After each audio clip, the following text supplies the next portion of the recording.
बड़े प्यार से कहना धन निरंकार जी। स्थान काशी, संत कबीर की कुटिया के बाहर का दृश्य। समय 15वीं सदी का एक शांत अपराह्न। वे अपने करघे पर कपड़ा बुन रहे हैं। करघे की खटपट की लयबद्ध ध्वनि वातावरण में गूंज रही है। कबीर अपनी धुन में मगन है। उनके चेहरे पर एक गहरी शांति और चिंतन का भाव है। संत रविदास धीरे धीरे चलते हुए प्रवेश करते हैं। उनके हाथ में चर्म शोधन के कुछ औजार हैं, जिन्हें वे एक ओर रखते हैं। वे कबीर को काम में लीन देखकर कुछ क्षण चुपचाप खड़े रहते हैं, फिर मुस्कुराते हैं। फिर रविदास जी कहते हैं, प्रणाम कबीर भाई। आज तो इस ताने बाने में ऐसे खोए हो जैसे किसी गहरे रहस्य की गांठ सुलझा रहे हो। किस गहन चिंतन में लीन थे संत कबीर? एक गहरी सांस लेकर, प्रणाम रविदास भाई। मैं तो बस उसी एक प्रश्न में डूबा था जो हर मनुष्य को सोने जागने, उठने बैठने हर क्षण स्वयं से पूछना चाहिए, मैं कौन हूँ? संत रविदास मुस्कुराते हुए, साहेब यह प्रश्नों का राजा है। इसी एक प्रश्न की खोज में तो सारे शास्त्र, सारे संत और सारे पंथ निकले हैं। आपने इस गहरे सागर में क्या पाया? संत कबीर, मैंने पाया कि जो मैं खोज रहा था वो खोजने वाला ही है। जैसे कस्तूरी का मृग सुगंध के पीछे वन वन भटकता है, पर कस्तूरी तो उसकी अपनी नाभि में होती है। हम भी मैं को बाहर खोजते हैं, जबकि वह भीतर बैठा है। मेरी वाणी कहती है, हद चले सो मानवा, बेहद चले सो साध। हद बेहद दोनों तजे, ताकर मता अगाध। यह शरीर और मन की सीमाएं हद है। जो इनसे परे आत्मा की बात करे वह साध है। पर जो शरीर, मन और आत्मा के द्वैत को भी छोड़कर उस अगाध सत्य में स्थित हो जाए, वही असली ज्ञानी है। पर यह कैसे हो? यह देह का भ्रम कैसे टूटे? संत रविदास, आपने सत्य कहा साहेब। यह देह का भ्रम ही सबसे बड़ा पर्दा है।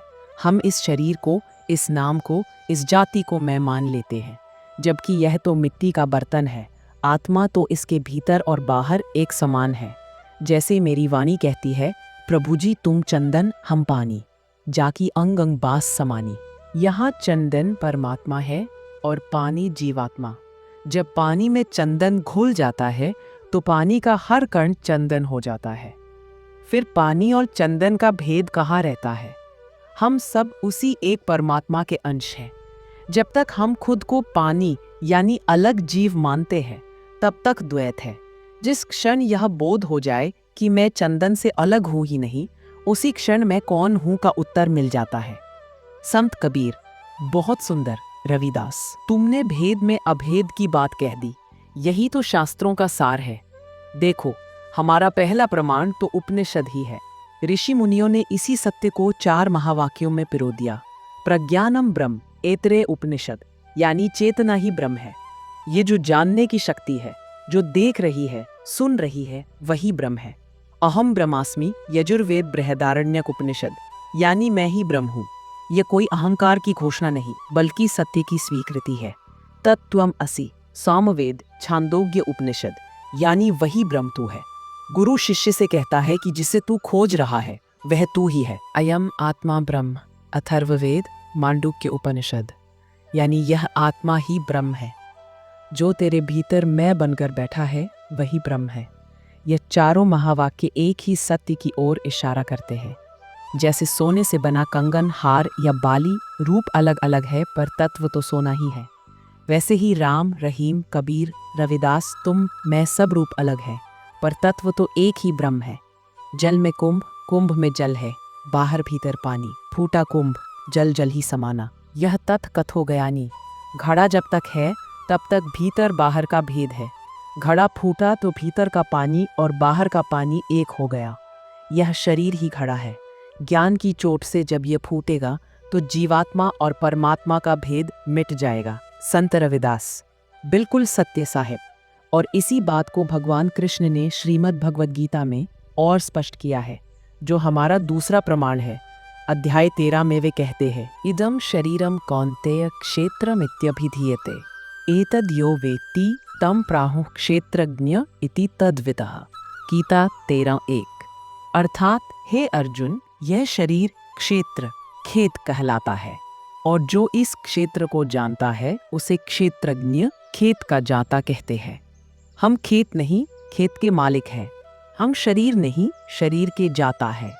हम वो साक्षी है जो इस शरीर के जन्म, बचपन, जवानी, बुढ़ापे और मृत्यु को देखता है।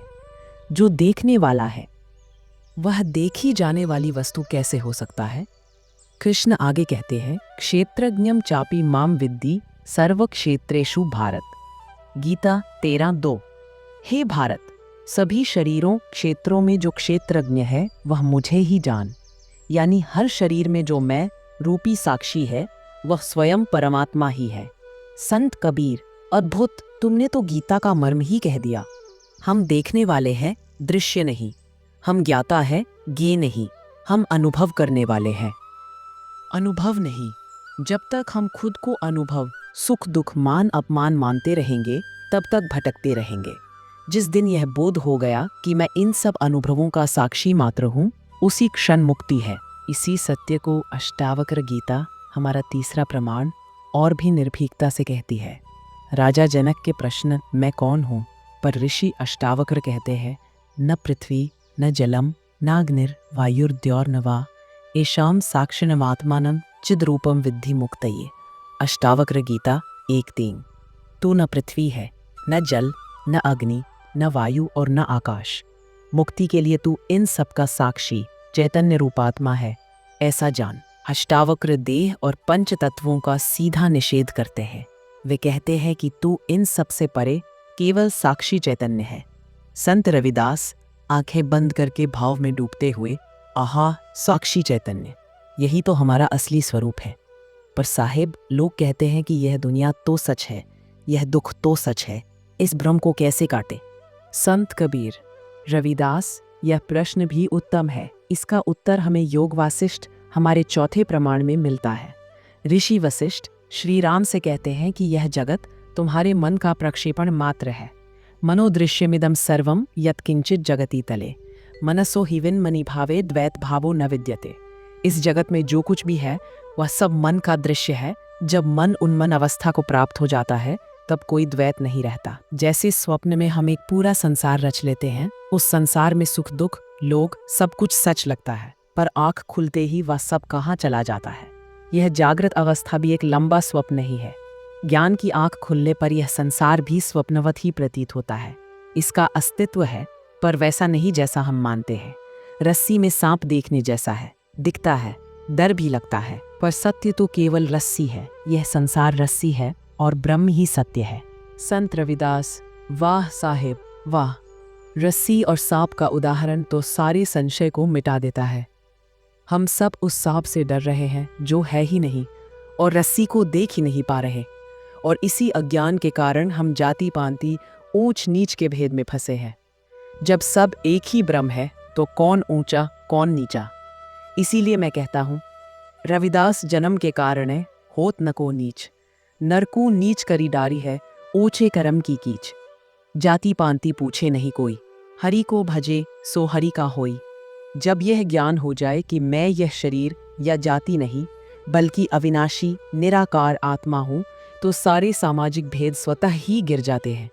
तब व्यक्ति बेगमपुरा, बिना गम का शहर में वास करता है, जो कि आत्म साक्षात्कार की ही अवस्था है।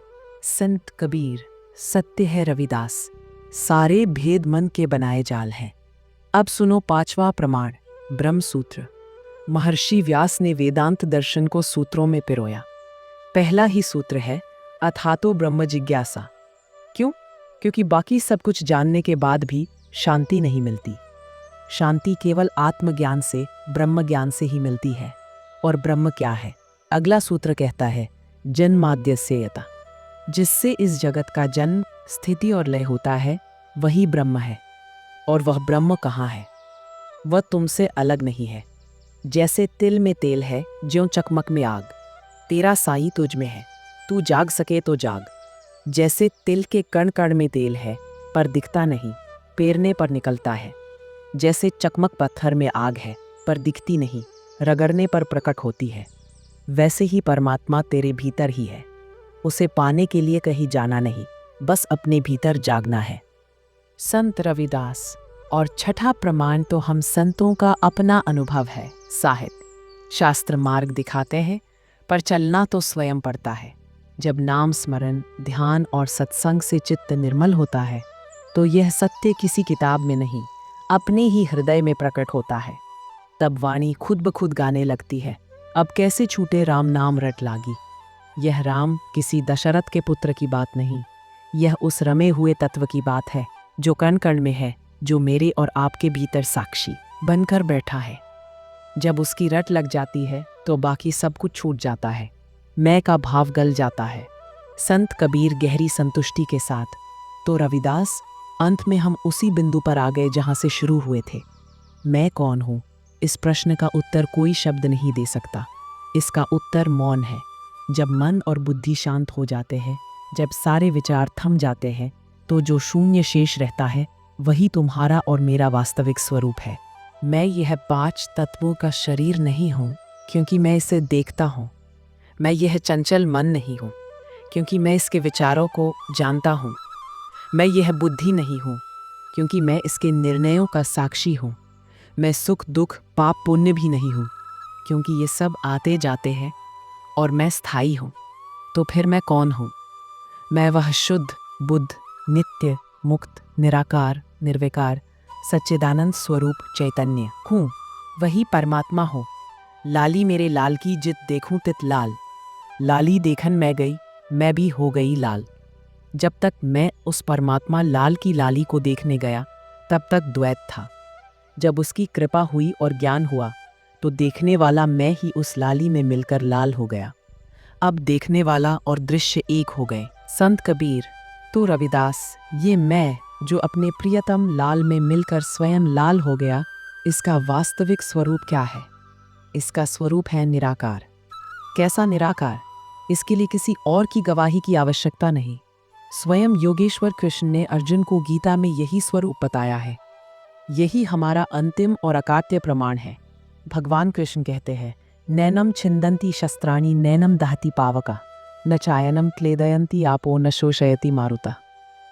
हे अर्जुन, इस आत्मा को न शस्त्र काट सकते हैं, न अग्नि जला सकती है, न जल इसे गीला कर सकता है और न ही वायु इसे सुखा सकती है। यही वह निराकार है जो न आता है न जाता है, जो न जन्मता है न मरता है, अजो नित्य शाश्वतो यम पुराणो, जो न स्त्री है न पुरुष है, जो अजर है, अमर है, अविनाशी है। यही मैं का वास्तविक स्वरूप है और यही परमात्मा का स्वरूप है। और संशय मत करो, यही हम हैं। जिस प्रकार एक नदी का अंतिम लक्ष्य, उसकी मंजिल विशाल सागर होता है, वह अपने किनारों, अपनी सीमाओं को तोड़कर जब सागर में मिलती है तो वह नदी नहीं रहती, वह स्वयं सागर हो जाती है। वह अपनी सीमा से परे होकर विशाल हो जाती है। ठीक इसी तरह इस जीवात्मा की मंजिल भी वही परमात्मा है जहाँ से यह आई है। इसे वहीं वापस जाना है और इस निराकार में मिलकर यह आत्मा भी उस नदी की तरह अपने नाम रूप के अस्तित्व को विलीन कर अविनाशी हो जाएगी, विशाल हो जाएगी। यही मुक्ति है, यही परम आनंद है और यही तुम्हारे और मेरे जीवन का एकमात्र सत्य है। सूर्य की पहली किरणें गंगा के जल पर पड़ती है और घाट को स्वर्णिम कर देती है। कबीर और रविदास दोनों की आंखें बंद है। उनके चेहरों पर परम शांति और आनंद का भाव है। अब कोई प्रश्न नहीं, कोई उत्तर नहीं, बस एक मौन स्वीकृति है, एक गहरा अनुभव है। बस